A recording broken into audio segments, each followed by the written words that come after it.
Good morning, everyone. Welcome back to Accuracy in America. I am your host, Don Irvine, joined by my co-host, Brian McNichol.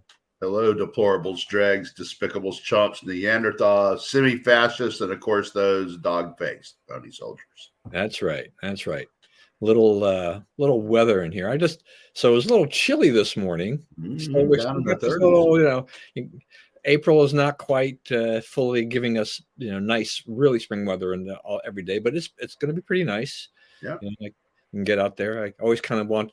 How's your golf game these days? You've been I'm getting some opportunities now. Down in the 30s last night. It's supposed to be 90 tomorrow and Friday here in DC. Woo! Okay, yeah, I didn't look that far ahead. That's hot. Yeah, that's hot. And then rain on Saturday. But then the rain is kind of the big story there because we're about half of normal rainfall for this time of year so far. We're very dry, and part of the reason for that is like right at the end of the winter, we've been under I think La Nina. I always get confused on which is which for like the last 4 years. And as soon as winter ended, as soon as it gave us this one last mild winter, it's like we're done. It's out of here. It's being replaced by the other one, El Nino, which is the water is colder, right? The water goes from being warm off the coast of like Peru to being colder. And this dictates our weather patterns, pretty strongly. So the last time that this happened was like 2002. And we had a very dry spring, early spring, this time of year then too. It was the last time it was this dry. And that following winter then with all those new factors in place was quite severe. So we could be setting up, we're talking in April here, but we could be setting up for a pretty tough winter coming up. Oh no, don't tell me this. I may actually have to use that snowblower my son got me last year. Yeah, I know. I'm not looking forward to it, but it could be there. It could happen. Yeah, I mean, there's definitely drier conditions. I mean, I've cut my grass a couple of times already, but it hasn't been so high that it leaves like a ton of clippings that I got to rake up and things like that. So it's been nice to be able to kind of maintain things. But I was surprised, so maybe you get the same, maybe if you've seen, if you've got Alexa at home, it sometimes gives you these National Weather Service reports, right? Mm-hmm. And so, I'm like, okay, what are you telling me today? And it would be like, red flag warning for 5 Maryland counties, including Montgomery County, because of the dry conditions. And I'm like, what? You're telling me we're so dry and with the winds that we're, it's a potential fire threat? Fire hazard here too, all over Northern Virginia too. Yeah, I'm like, whoa, this is something I don't even really recall happening. I was kind of thrown for a loop by that. I just associate this kind of thing with the West, not here. Yeah, but we're there right now. So. Yeah, wow. Okay, well that's interesting. You are definitely the weather. Maybe you got all this stuff down here on the weather. That's good. I don't want to hear a potentially harsh winter. I hope that you are dead wrong. Yeah, I do too. But time will tell in another 7 or 8 months or whatever it is. And we're due for It's been a while since we've had a good tough winter here. Yeah, it's okay. I'm going to hope for a decent summer and then worry about the winter when it comes, hoping that everything you said is false. Okay. I don't know. Who knows? You're probably going to be right, and I'm going to have a miserable winter. So I'm fine with "I told you so" next April 19th. I can tell you that. I told you nothing happened. And I'm like, okay, good. We'll rerun this. That's right. All right, I threw this in here on the list just because yesterday was tax day. Normally would have been Monday because April 15th was Saturday, but DC has their Emancipation Day, so it always gets pushed back for a day. I don't know. I mean, it's the taxes are still out there. It's still a burden for a lot of people. I never like paying the IRS or the Maryland state government, but at least this year I don't know. This year I guess I owed the Fed some money, but I overpaid Maryland, so it's going to be somewhat of a wash. But yeah, I don't, the tax system still stinks to me. And the more I go through it the last couple of years, the more thing like, that whole flat tax, kind of thing just sounds a lot more appealing than having to go through all these IRS forms. Right. Yeah. The simplification would be really good. Some stuff on the taxes. So I guess Marjorie Taylor Greene was on 60 Minutes. That's true. Yeah, a couple weeks ago. Yeah, something like that. Yeah, she's on there with Leslie Stahl, and she says it's not a spending problem. We're doing fine on spending. We're collecting plenty enough money. It's like we need to look at the spending side. And Leslie Stahl says, well, that's kind of glib, you're not trying to solve the problem. Well, here are the facts. In 2021, we collected about 9% more in tax revenue than we ever had before as a country. This is the Trump tax cuts are kicking in, right? There's all this additional investment and people working and stuff. And so the government's starting to make a ton of money on that. In 2022, we broke that record by nearly 12%. And you think about your revenue record for the year busted in 1 year over year by 12%. So, we're taking in tons and tons of money, but we're also spending tons of money, right? And, it's mostly at this point, the biggest expenses are the, healthcare, right? We've decided that, we're going to provide healthcare for, about 30% of the country. And, the number will grow as much as we allow the left to grow it, right?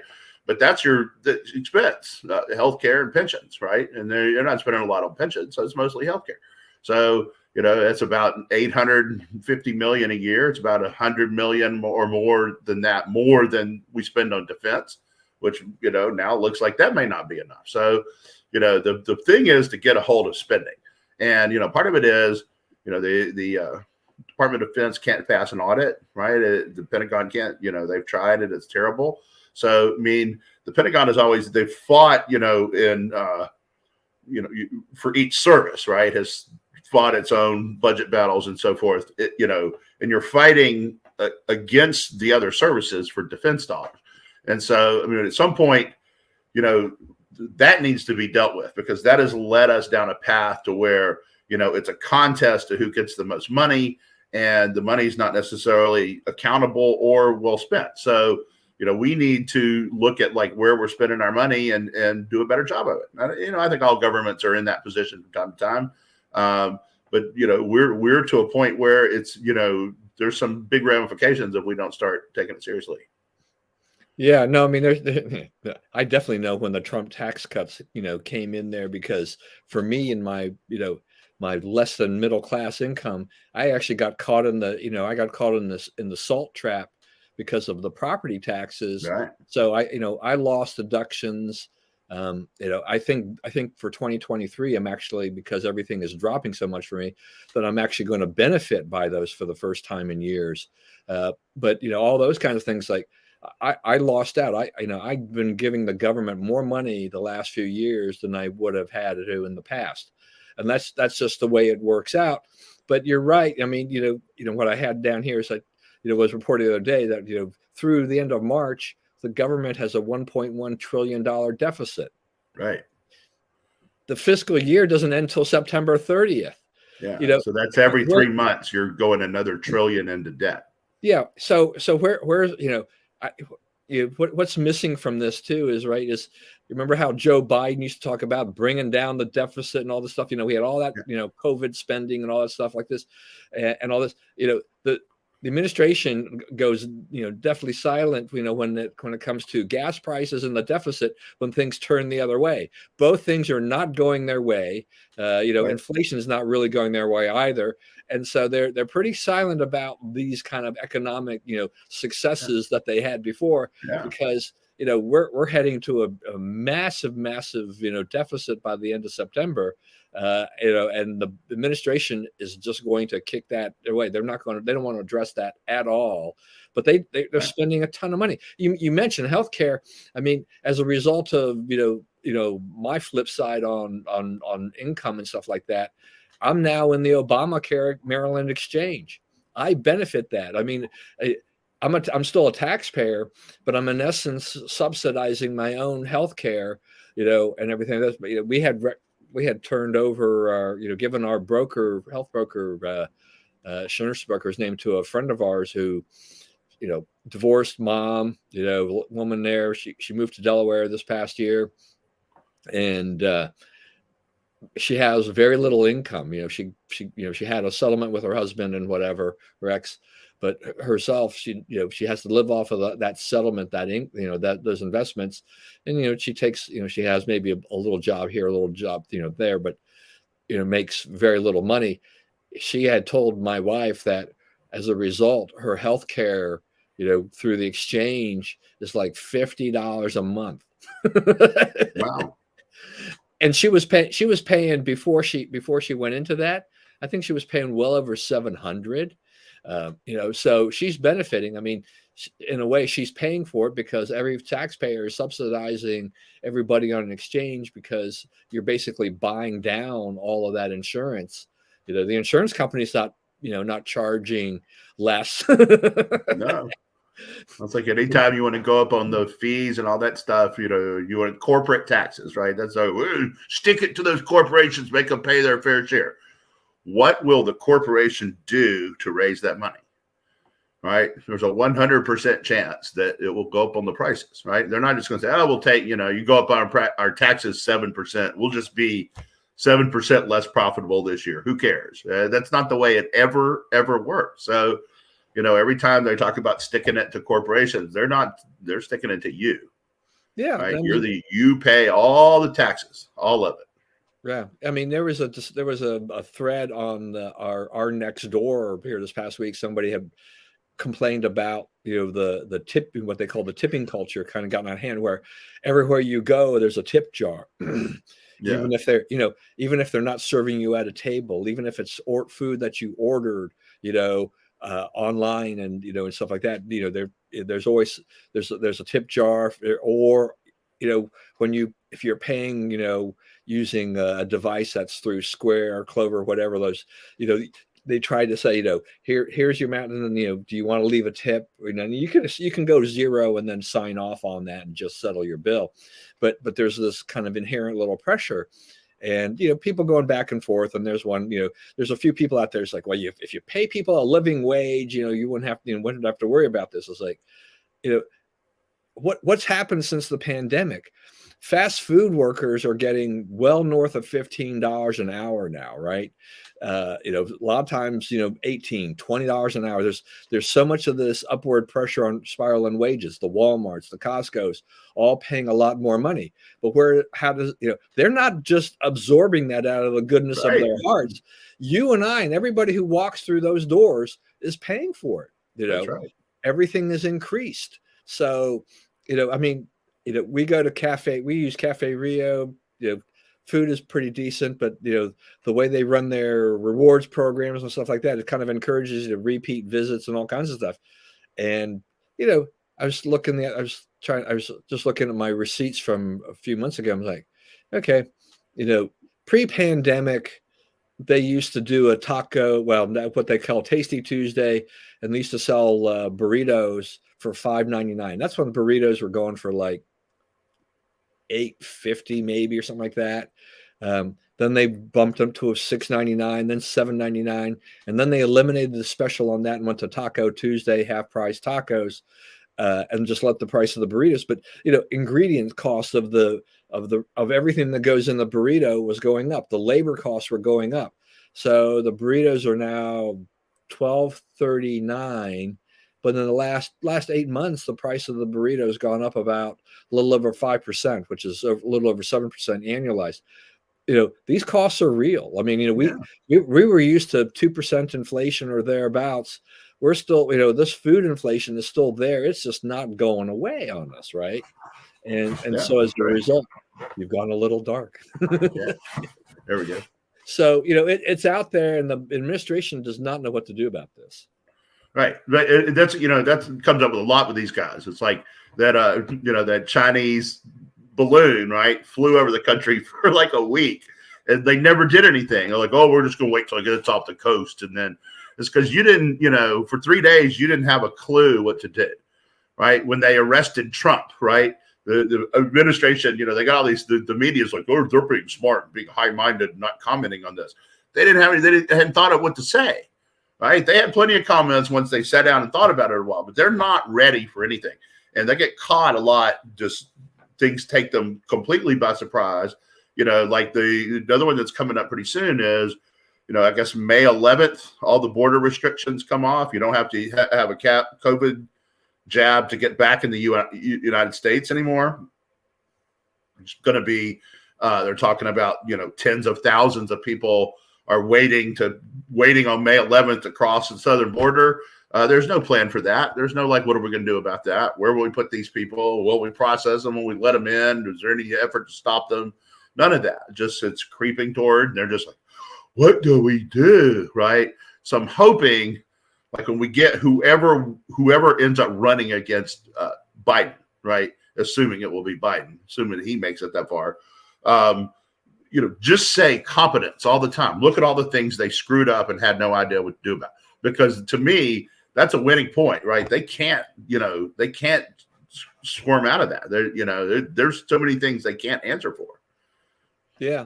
I mean, the other thing too, I wanted to mention here before we move on, it's just, and you've spurred me on here because of all these moratoriums that are going off, all the COVID related, things that are ending, eviction moratoriums, and right. as well as the Medicaid qualifications, right? But boy, you would think, from the left, from the liberal media, that this is some horrific thing here now, that all these programs that have, where we piled on people to Medicaid without having to qualify for Medicaid, all these expenses. Right. And then you prevented people from getting evicted. And now you've got CNN running these sob stories about people in eviction courts. It's like, the government gave everybody a bunch of money. They let you stay in these places. You've had all this time. What's the problem here? Right. Right. When it came off, you were like, I'm just going to keep riding the gravy train. And they, that wasn't offered, right? You took advantage of something. You're like, they counted on the politicians to back down. Well, they're not in position to not back down now. The other COVID one is, I don't know if you saw this the last day or so, FDA has said, you don't need any more jabs. Forget additional jabs. Just let it go. It's like if you've got one bivalent or whatever, you're good. You don't need, adding more, not going to do any good. So, I mean, they're quietly admitted that this doesn't keep you from getting COVID and doesn't really work. Yeah. I mean, I guess there's what is it? They're saying there's one shot that's approved or whatever. That's all you may need. One shot, one time. Yeah, is all that is approved anymore. Yeah, right. And they say if you've got one, don't come back. Yeah. So I just had some friends that I just saw on Facebook. She says we went in for our fourth shot. I'm like, why? Why? What are you doing? What are you afraid of? Everybody else is living through it. Yeah. Were you not fine after you got your third shot? Perhaps? Right. What made you feel? What do you think is going to happen? Are you sitting there going, "Hit me"? Yeah. I mean, they just got their fourth shot. I mean, what is the deal? I mean, I love these people dearly, but I'm like, come on, give me a break. Yeah, work a little math, yo. I don't know. All right, couple things here. So the Russians arrested this Evan Gershkovich, the Wall Street Journal reporter, charged him with espionage. They just had this kind of court hearing. This was, they're not backing down on that. But, stuff that we're kind of typical. We're not exactly surprised at. And then we also had the arrest of this guy Jack Teixeira, supposed to be the leaker of the intelligence documents. What's your feeling about these things that have happened here? All right. Well, Gershkovich is he's like Brittany Griner. He's a political prisoner, right? He may have done some little technical thing wrong, but it's that he wouldn't be in this trouble if the Russians weren't trying to smite the Biden administration, right? That's pretty clear, and hopefully the cooler heads could prevail. They've let the ambassador talk to him. There's a lot of people making pleas on his behalf. Hopefully something good happens there. Teixeira, so this guy, he appears to have been, his intent appears to have been to, like he was in a group of guys who were gamers, and there was people that were they got to talking, they got together, they were all sitting at home during the pandemic, and so they were like gave each other some friends to talk to during the pandemic. Well, as it goes on, this guy starts like, you guys don't realize how bad things are, well, how bad things are there, Mr. Teixeira. You check this out, right? And so he told them about it for months. He's like, the government's doing this, the government's doing that. And then finally he said, I'm trying to warn you guys about stuff, and no one's reacting to it. I get no response on my tweets. Here are the actual documents I'm getting this from. Read this, see what you think, right? And so, it's like all this stuff. It starts out with 1 and 2, and then, he doesn't get caught. That's the other thing is like, this is months and months. This stuff is, quote, in the wild, as the intelligence people say, and no one knew it. No one realized it. It was available on, anybody with a computer who knew where to look could just go and get it, right? All this American classified information. So, what he did, I don't, his intent, he's certainly not among the worst spies in American history. It looks like he was just talking to his friends and, sharing information he shouldn't have shared. But the information was pretty critical for what, and also like, in some cases it shows that U.S. intelligence, which we kind of all suspected, often doesn't know what it's talking about. For instance, this town in Bakhmut in Ukraine, right? They've been fighting over this town for months now. And this guy is like, the intelligence, one of the things that he revealed was a document that said the U.S. intelligence community says Bakhmut is lost and Ukraine will never prevail and they're wasting money to try, right? And then, they interviewed the guy who is the head of the Wagner group, right? The people who in Russia, they get people out of prisons and insane asylums and put them on the front lines to fight, right? And this guy runs that. And he's like, anybody that's telling you that we're about to win a quick victory in Bakhmut doesn't know what he's talking about, because we're entrenched here. We're going to be fighting for this city for a long time. So our intelligence, the intelligence that Teixeira stole, was, the Russian fighting it doesn't agree, right? It would favor him to say that he was, he's correcting the record of our intelligence, right? So, but there's a lot of stuff out there, they're not well supplied. That's probably true. If we really want to make the commitment to making sure they don't lose, we're Americans. A lot of American people are thinking that we're spending too much on this now. But if we want to do it for the long term, it's going to cost much more than we are spending now. I mean, isn't Teixeira, isn't he like 21 years old? Right, right. That's another thing that came out. So, he's 21 years old and he's got access to all this stuff. And so there were, when all this came out, I was reading this thing on Twitter and it was like, how does a 21-year-old have this much clearances and access to all this stuff? And I mean, like 10, 15, 20 guys come in and say, I was 18 and I was looking at top secret stuff, and I was 19, I was 18, I worked for a general when I was 19, I was sitting in the room for such and such a briefing at 18, so it turns out we have a lot of teenagers, who know all the biggest, baddest secrets in the U.S. Intelligence community. What could go wrong, right? Yeah. and he used, and he was on Discord. He used Discord, which was very popular with gamers and others in the tech side, to disseminate the information. It's like, what can possibly go wrong with giving these young people access to this stuff? And how do they allow it to get out? What does this say about our intelligence community to allow this to happen anyway? And then go on for months and months and months. Right before someone finally said, sent it to the wrong person who went, what the hecky, right? So it's crazy what's going on. That's another thing where, our administration is just inept, right? The national security team is a joke. Defense is a joke, right? We'll be lucky to make it through this. Yeah, I mean, I've always been led to believe that. I mean, in the general sense that people in the intelligence community, I mean, they're tight-lipped, they're locked down in a sense.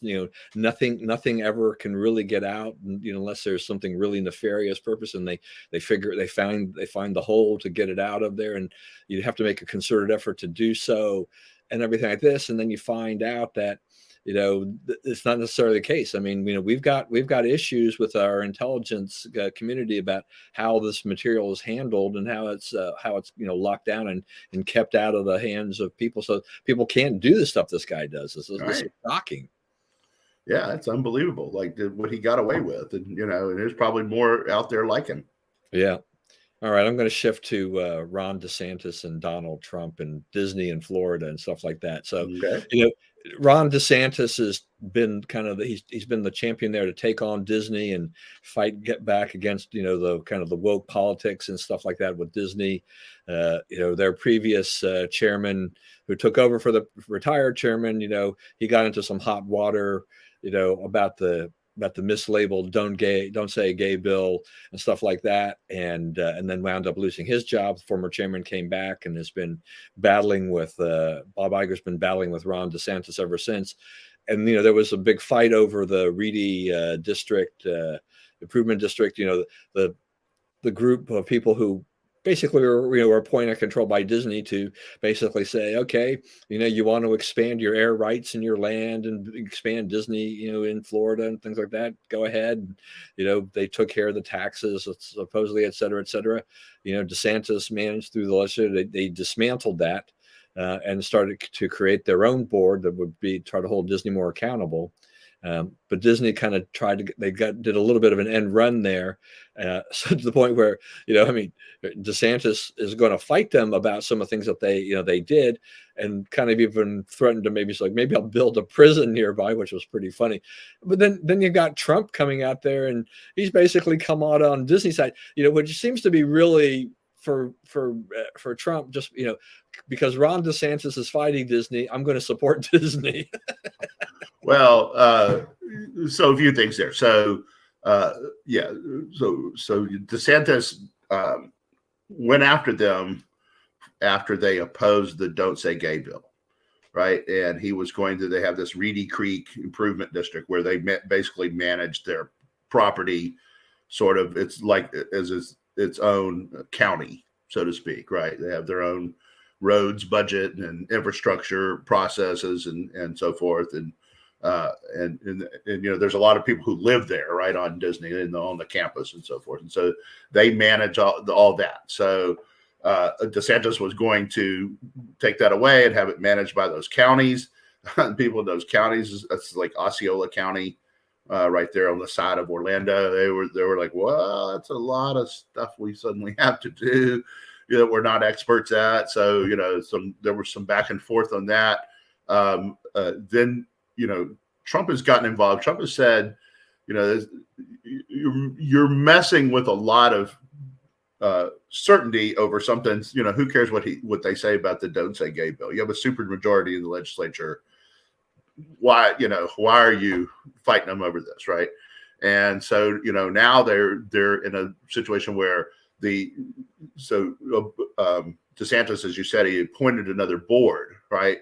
But before that board could take office, the old board passed a number of resolutions that essentially defanged the new board, made it unable to take action on the things DeSantis was trying to do. So now he is trying to get legislation through the legislature there in Florida, which I'm sure he'll be able to do, discounting those votes, right, that were taken there in the waning days of the old board service before the new board took over. So he'll be able to go through with what he did. Now, a couple of things on this. So DeSantis, he did this. He just decides, a company opposes the bill, so I'm going to wipe him out, right, or bring them to heel. The prosecutor of Tampa, Hillsborough County, which is Tampa, says that he doesn't agree with how DeSantis wants to enforce abortion law. So he fires the prosecutor. Now, as a conservative, I'm completely pro-life. So, I want pro-life laws enforced to the hilt, right? I don't want, I think the legislation that they were fighting about, I'm on DeSantis' side of that legislation, right? I think that the parents are right to be retaking control of schools and say, let's get this filth out. We don't need to be talking about, all this perverted stuff to 6-year-olds, right? I'm totally with them on that. But when you say, how much executive power a governor has, then I start thinking, okay, we're now under the boot of evil people with executive power in Washington. So, do we want to, will our dictator will be less bad than their dictator? Is that really what we're selling? No, we're selling that we follow the rules, that we go through the process. If Ron DeSantis wants to get rid of the prosecutor in Hillsborough County, he needs to run a candidate against him and back him and support him and campaign for him and get him elected, right? He's capable of doing that. He's very, he won by 20%, right? So, do that through the process, right? But if the voters put that guy in and you're taking him out, right? And then the voters, have gone along with this Reedy Creek deal for, 50 years, right? It's not brand new stuff, right? And then, to say, okay, I'm smarter than them.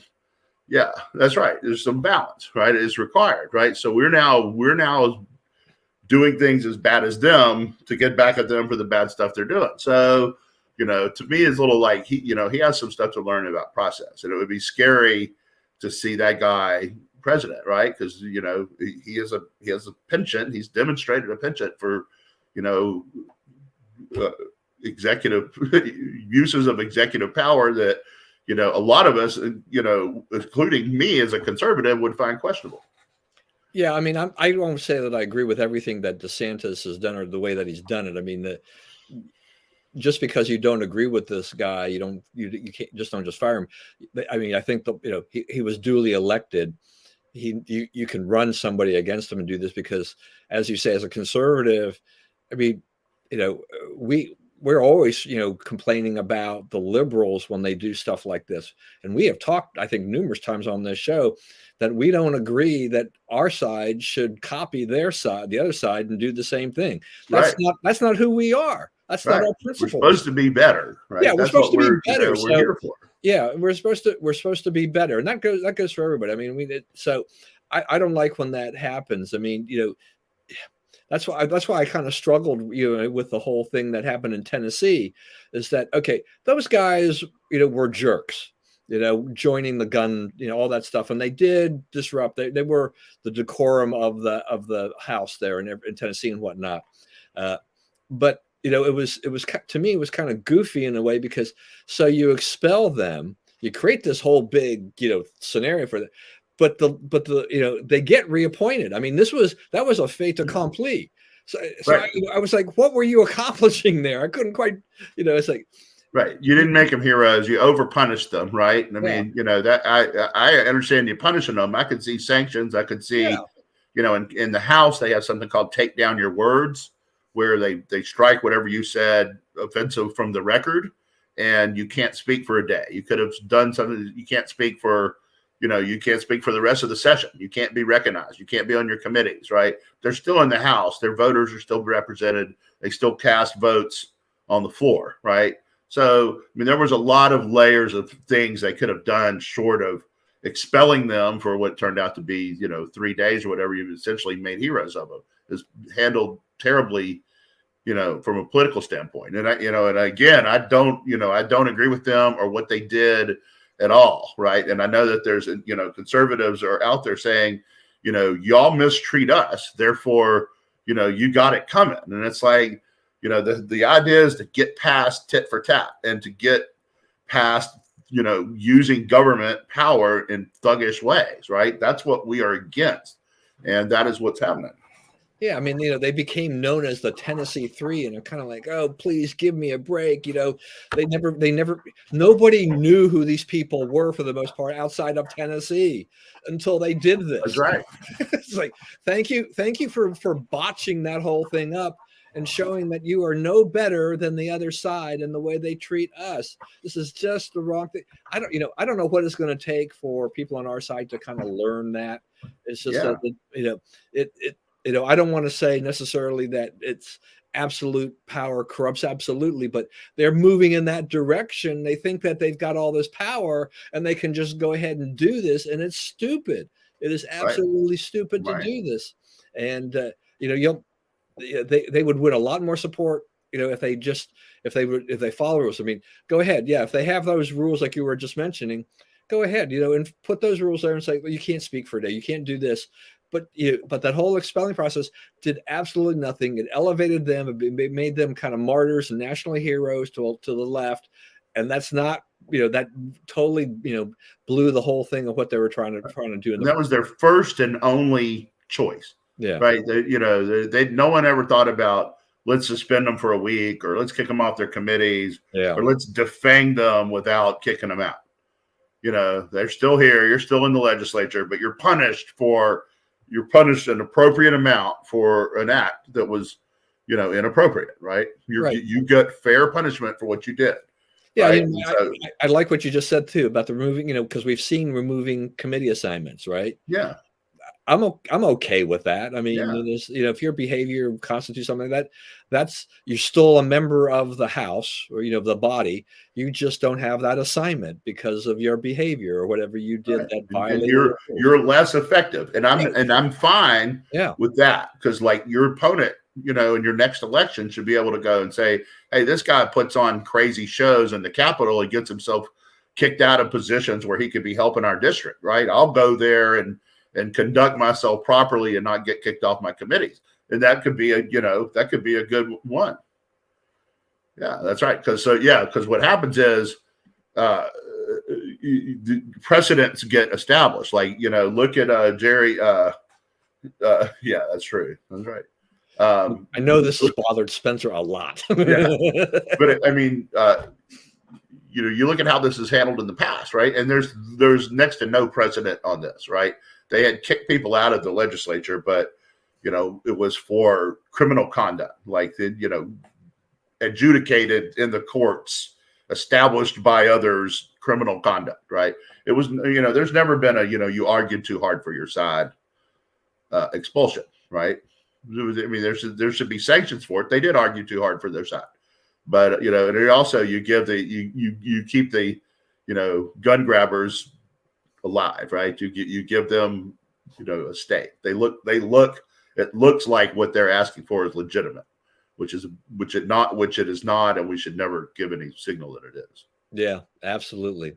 All right, we've got we definitely have to talk a little bit. I wanted to get your feelings about this whole Fox settling their lawsuit that Dominion had filed against them.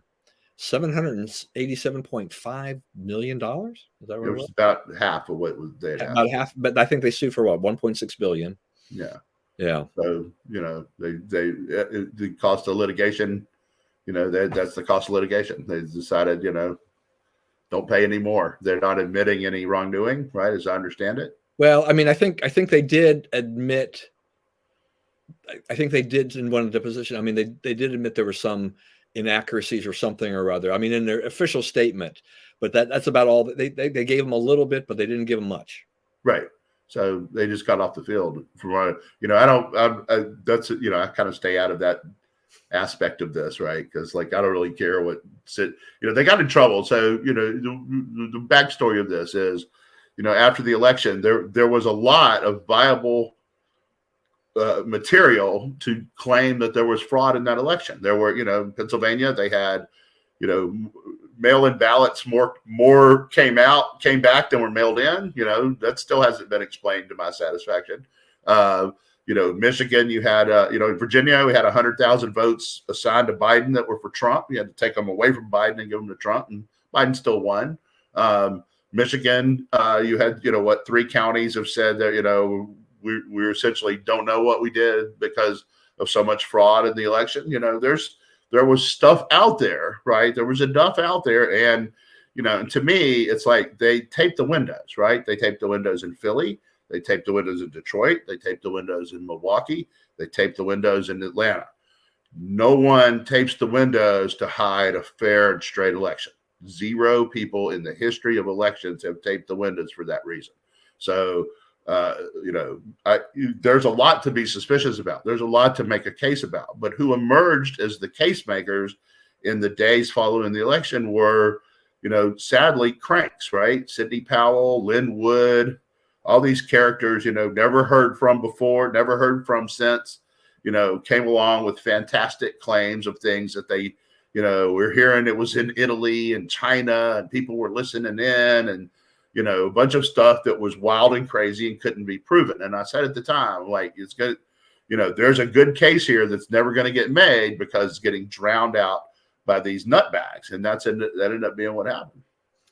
Yeah, I mean, I do think that Fox kind of dug themselves a hole, though, because they did kind of wanted to stay on the Trump side of things, and they allowed a lot of things to be said and going on out there without necessarily, a lot of evidence to prove what they were saying on the air was true. Well, it goes to we were talking about, though, it goes to integrity, right? So if I think the thing that really hurt them in this, the thing that they were really afraid of, is that there were the messages between Tucker Carlson and Laura Ingraham, right? Say, oh, these people are idiots and crazy and crackpots. Okay, if you thought they were crackpots, why'd you put them on your show? Find non-crackpots. If you think these guys are crackpots and you give them that microphone, then you can say you're not endorsing them, but you are, right? You're giving them a voice that they wouldn't have otherwise had.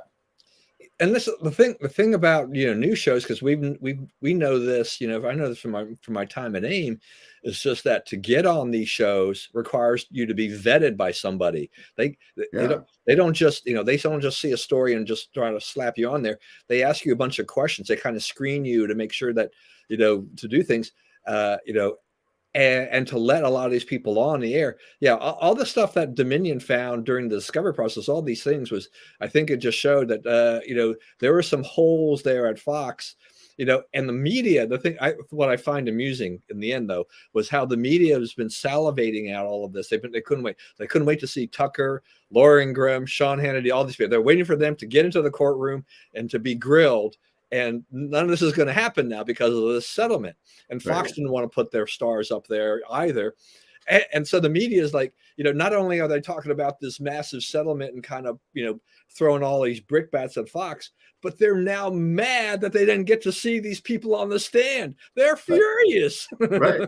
It's like they don't really care that there's nothing to Alvin Bragg's case. They wanted that frog march of Trump. Yeah. Right. Justice, the heck with justice, right? Just give me my frog march. Yeah. So, one of the fallout from this too, though, is that I think Smartmatic has got a suit against Fox pending for even more money. So maybe Fox will also pay them just because it's not worth the cost of litigation. Just take another pile of money and shove that at them. But the people who are also exposed at this are Mike Lindell, the My Pillow guy, OAN, and Newsmax also have suits pending against them. And I think with Lindell, the Supreme Court said, we're not going to stop this, right? So I think Lindell's is in more trouble because he spouted a lot of stuff. But he's also not he can say what he wants too. He's a free country. But it also doesn't stop Dominion from suing him and putting him up there and seeing what happens. So my take is they will not settle with Smartmatic. That they'll have that one, that they're in stronger position there. Yeah, I don't know. I mean, we'll wait and see, because you never can tell with these lawsuits how these things are going to go. Sometimes they'll just cough up the money. Other times they will fight to the death, and we'll just have to wait and see. But that was a huge settlement. All right, we still got a little bit of time here. So we had this crazy teenage mob violence, all this crazy stuff happened in Chicago here. I mean, they went into, like a gas station, they took it over. They had the attendant, and I guess he cowered in the bathroom. I mean, they just ransacked the whole place. There was a couple that got on the air the other day that had been attacked. I mean, this was an interracial couple too, I believe. They got attacked, from this mob. And you have the newly elected mayor. He hasn't taken office yet, but the newly elected mayor is basically says, you can't demonize all these people. It's like, what is it? It's like, okay, Chicago, you have got a problem with your new mayor coming in. Yeah, here. You do. And, they're demonizing themselves, buddy. Ain't nothing about us. But yeah, I mean, Chicago's lost. I mean, they had a chance to, they had a guy who was a reformer. I don't know how much reforming he would have done, but that is what he was talking about doing, like more police on the streets, more attention paid to schools. Then you had this guy who's basically a Marxist, right? And he that's who won. So I mean, they chose this. They're going to go down with it. They're going to pay big. They got to get all the way to the bottom. Same with New York, right? I mean, he's essentially given up on fighting mob violence too in his street. So, you just got to stay out of those cities or be careful if you go into them, because, the police can't help you. They're, how can or how does the liberal left defend these cities? It's unfair to single them out, and they're part of their communities, and if they are all taken out of the community, it will hurt the community. It's like, what hurts the community is violent crime. That really hurts the community. Like, get the people who are responsible for the violent crime out, and a lot of good things can happen in the community. I mean, if this had been white teenagers doing this, would this have been like, white nationalists went in there and did this, and we got to take care of them? It would have been, yeah. Racial. I can envision that happening, but you've got a bunch of black teenagers that run rampant, and even the mayor-elect's like, no problem. And you're about to destroy a lot of wealth too. Yeah, Chicago for a big city, and for what all it's been through, right? There's a lot of wealth there. There's a lot of people with money there doing, running corporations and so forth. But you can't do that if your downtown's not safe. Right. And I mean, and even though Walmart, said specifically they're not closing the 4 Walmarts because of theft or violence. It's the economics. They weren't making any money. This only adds to this possible because, like, all the city leaders in Chicago, have been lamenting this whole thing. It's like, we're going to have this gross, this desert now, the food desert, and all this kind of stuff. It's like, look, you're asking these corporations, even goes back to your point earlier in the program. You want them to basically lose money, lose hundreds of thousands of dollars. This makes no business sense to them to do that. You're not supporting them. Do it because we need it. Okay, make it work for us. No, we can't do that. Oh well, then we can't do it. I mean, we do this, and they built a lot of those stores. Like the sort of make friends with cities. They did them here too, DC, and they're closing 2 of the 4 in DC too. Right. And they essentially agreed to lose money, right? What they didn't agree is that the rampant thievery and that people who did stuff to them would not be prosecuted. That is what's at the bottom of these closures, is they're a feeling that they're not going to get protected. Yeah, and they didn't agree to lose money forever either. I mean, if the losses grow, they have to say, okay, all that goodwill, we've done it. We have lost. We tried. We lost $1 million or whatever the money amount is. It's like, we're not losing any more money. So you couldn't make it work. We spent a lot of time and effort to ramp this thing up and do it, and you didn't support it. Right. So that's that, and those cities, those you didn't just not support it. You demonized it. Yeah. And, you stigmatized it, and you called them big, rich, careless corporations, and you crapped on them in every way. And now, well, yeah. And then you were listening to all that stuff. Yeah, we were, And after you do, who's going to come in there and try that again after you've done it? You're done with it now. Right. Absolutely. They're done. They're finished. All right. Last 2 minutes. All right. Wrap it up, Brian. Okay. Well, we left some pretty good stuff over here. I made a long list today. You did. More efforts to get rid of Clarence Thomas, right? That's probably going to continue until Clarence Thomas himself, they're always going to come up with something. A black guy who does not toe the Democrat Party line, like you had Tim Scott on here. It's the same thing. They just get enraged about that. Like, don't you understand what you're doing? And it's like, yeah, they fully understand. They understand better than you. That's why they're doing it. The one that I sent you, I don't know. Did you see this thing I sent you? I did. I didn't reply to you because it's more of an off-air thing that I can say when we go off. I will give you my opinion. Okay, all right. But I do want to say this: the news part of that is a big story. So what it was about is Mark Elias, who was he is the Babe Ruth of election lawyers in the country right now. He is the best there is, right? He killed the Republicans on behalf of the Democrats in 2020, 2022. All the election challenges were defeated, almost all of them by Mark Elias, right? So now, he suddenly quit the Democrats. He just, they're like, we don't have anything to do with him anymore. We don't know him anymore. And it's like, okay, something went on there, and it appears to be there may be some financial chicanery that's being uncovered. And, it'll be interesting to see. But they lost a key element there, and I guess he's driven by ideology, so he's never going to come to our side. But if he would, that would be a good guy. Let's go see what he costs to buy. I hate to see the Commanders get sold because I'm in their division as a Cowboys fan, and it's a 4-team division. If you can count on one of the 4 to always be dysfunctional, that really helps your chances of making the playoffs. Yeah, you're not the first Cowboys fan I've heard say that.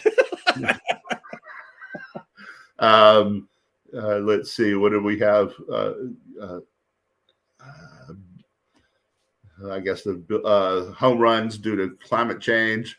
I'll tell you what, I think you're going to see a lot of these games. You're seeing a lot of early offense. So usually what happens in baseball is the first time the pitcher goes through the batting order, he's hard to hit, right? They don't score a lot of runs the first 2 or 3 innings in most baseball games, right? Then the second time through, they do a little better. And the third time through, unless he's a really good pitcher and having a really on night, they're ready for him, right? So that's why you get into relief pitchers and so forth. But what you're having now is, pitchers are adjusting to this pitch clock, which is greatly speeding up their aspect of the game, right? They pretty much got to get it, climb back up there and throw it, get it, climb back up there and throw it. And so these guys are not in a rhythm yet. And so you're getting a lot of runs. You're seeing a lot of games that are, 4-4 in the third, well, that's a different baseball game, right? And that's, and that's part of what's going on there. Climate change, the earth is not heated in 107 straight months. So that's not causing the home runs. All right. That we're running out of time. So we're going to wrap it up here by saying thank you, everyone, for joining us again. Please always stay safe and stay healthy. Remember, we live in the greatest country in the world. Do not let anyone tell you otherwise. And as we close, God bless America, and we will see you again next week.